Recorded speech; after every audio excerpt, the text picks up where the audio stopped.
द्वादश के अध्याय 4 गतिमान आवेश एवं चुंबकत्व पर चर्चा करेंगे। तो सबसे पहले हम समझ लेते हैं ये गतिमान आवेश एवं चुंबकत्व क्या है। गतिमान आवेश का तात्पर्य है कि कोई भी आवेश गति करती है तो उसे हम गतिमान आवेश कहेंगे। और एवं चुंबकत्व जानने से पहले हम जानते हैं सबसे पहले चुंबक का साधारण स्वरूप पता है कि चुंबक कोई भी चुंबकीय पदार्थ को अपनी ओर आकर्षित करता है, तो चुंबक के इस गुण को हम चुंबकत्व कहते हैं। तो हमारे पास हम गतिमान आवेश और चुंबकत्व के बारे में चर्चा करेंगे। इससे पहले हमारे पास है चुंबकीय क्षेत्र की अवधारणा।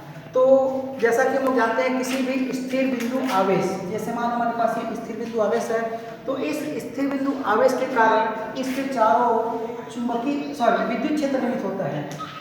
विद्युत क्षेत्र ध्यान दीजिएगा, जैसे हमारे पास ये स्थिर बिंदु आवेश है कि इसके कारण इसके चारों ओर विद्युत क्षेत्र निर्मित होता है।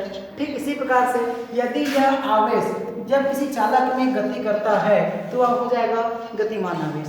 तो इस गतिमान आवेश के कारण यहाँ पर विद्युत क्षेत्र और चुंबकीय क्षेत्र दोनों निर्मित हो जाते हैं। तो हम कह सकते हैं इस गतिमान आवेश के कारण यहाँ पर विद्युत क्षेत्र और चुंबकीय क्षेत्र दोनों निर्मित होगा।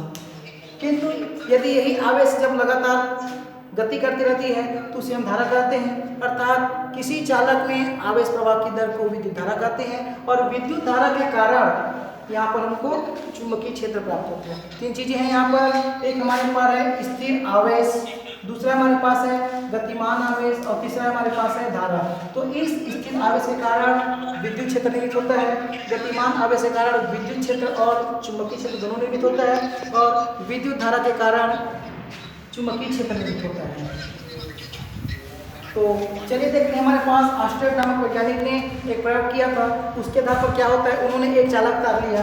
जैसे ये चालक तार लिए हैं, इस चालक तार की जो हमारे पास दो सिरे हैं, दोनों सिरों के मध्य में एक बैटरी सेल और बैटरी ऐसे बोल सकते हैं और कुंजी जोड़ देते हैं।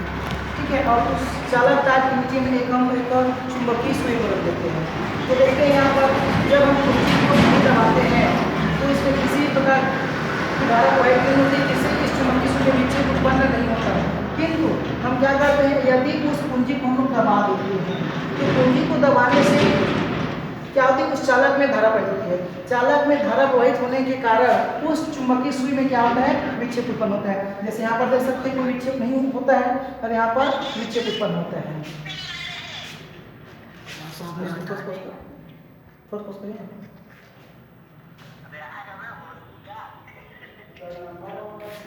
हाँ क्या हुआ जी।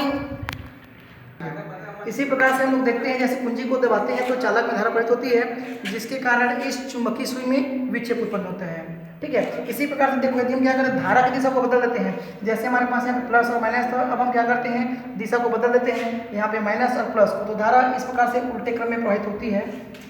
तो जैसे हम कुंजी को दबाते हैं तो यहाँ पर उस चुंबकीय सुई में विक्षेप उत्पन्न होता है, लेकिन इस बार इसकी दिशा बदल जाती है। अर्थात किसी चालक तार में धारा प्रवाहित करने से जो विक्षेप उत्पन्न होता है, धारा की दिशा बदलने पर उसके विक्षेप की दिशा भी बदल जाती है।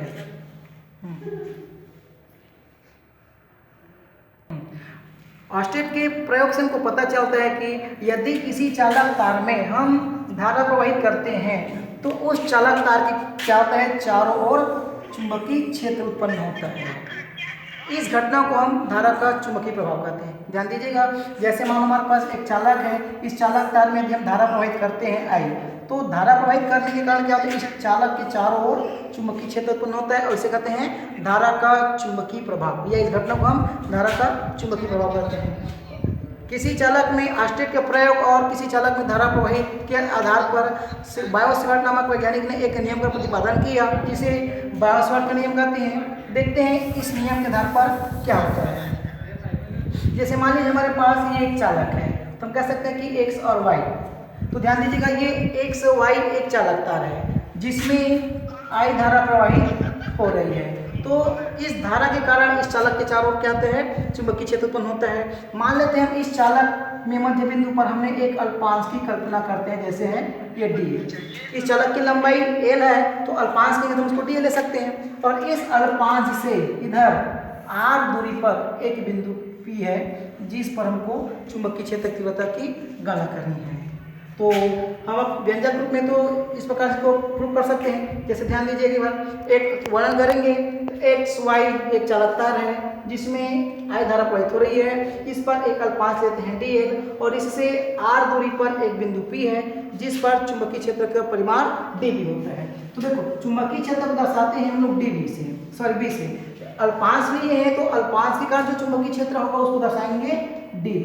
तो ये जो अल्पांश के कारण P पर जो चुंबकीय क्षेत्र का परिमाण होगा वो dv, तो क्या होता है, पहला नियम कहता है कि चुंबकीय क्षेत्र का परिमाण उस चालक में प्रवाहित धारा I के अनुक्रमानुपाती होता है।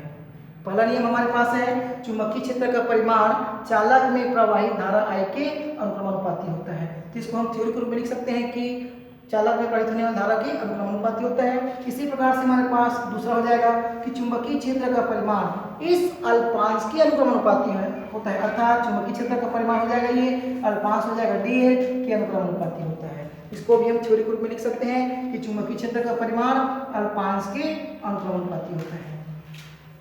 तीसरा हमारे पास हो जाएगा ये चुंबकीय क्षेत्र का परिमाण, ध्यान दें यहाँ पर इस अल्पांश की दिशा और इस बिंदु P जिस पर चुंबकीय क्षेत्र परिमाण ज्ञात करना है उसके बीच हमारे पास एक कोण बनता है, वो कोण है मान लीजिए हमारे पास थीटा।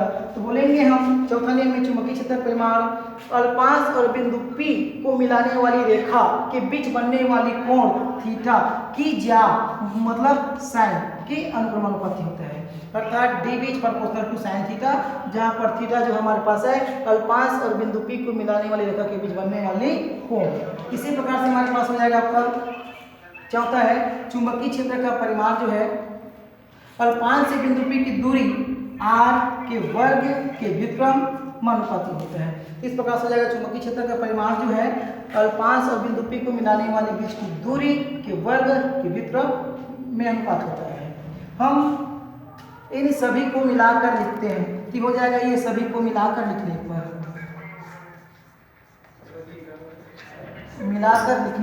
तो ये हो जाएगा, ये जैसे हमारे पास सभी में लेफ्ट साइड में dv दिया है तो हम इसको लिख लेंगे dv प्रोपोर्शनल, तो ये हो जाएगा हमारे पास प्रोपोर्शनल, और यहाँ पर सबको मिलाकर लिखेंगे तो होगा आपका I dl, ये हो जाएगा साइन थीटा और अपान में है r स्क्वायर, ये हो जाएगा r स्क्वायर। जैसे ही हम प्रोपोर्शन हटाएंगे तो हमारे पास कोई नया कांस्टेंट वेरिएबल आ जाएगा, ये हो जाएगा dv इक्वल टू हमारे पास आ जाता है कांस्टेंट वेरिएबल k जिसे हम लोग नियतांक कहते हैं, ये हो जाएगा I dl sine theta by r square. बता सकते हैं कि जहाँ k एक नियतांक है और यहाँ पर थ्योरी को भी लिख लीजिएगा, जहाँ एक नियतांक है जो कि मापन और मात्रा की पद्धति पर निर्भर करता है। हमारे पास मान लो k इक्वल टू होता है μ0 अपान 4 पाई, तो हम इस इक्वेशन में k का मान यदि हम लोग रखते हैं तो हमारे पास हो जाएगा ये dv इक्वल टू μ0 अपान 4 पाई और ये हो जाएगा I dl sine theta by r square. चुंबकीय क्षेत्र का मात्रक होता है टेस्ला एम्पियर प्रति मीटर, तो आप टेस्ला एम्पियर प्रति मीटर लिख सकते हैं, या हम लोग अगर इस रूप में लिखना चाहें तो वेबर प्रति मीटर स्क्वायर भी लिख सकते हैं, वेबर प्रति मीटर स्क्वायर। यहाँ पर हमारे पास फिर होता है μ0 अपान 4 पाई इक्वल टू होता है 10 टू द पावर -7, तो इसके बदले हम 10 टू द पावर 7 यूज कर सकते हैं, तो हो जाएगा ये dv equal to 10 to the power -7 और ये I dl sine theta by r square, और ये हमारे पास है बायोसवर्ड का नियम। यहाँ पर जो हमारे पास कांस्टेंट वेरिएबल में आता है हमारे पास μ0 है, इस μ0 को हम वायु या निर्वात की चुंबकशीलता कहते हैं। सभी अन्य व्यंजक के लिए ये फॉर्मूला बहुत इंपॉर्टेंट है, इसे याद रखिएगा।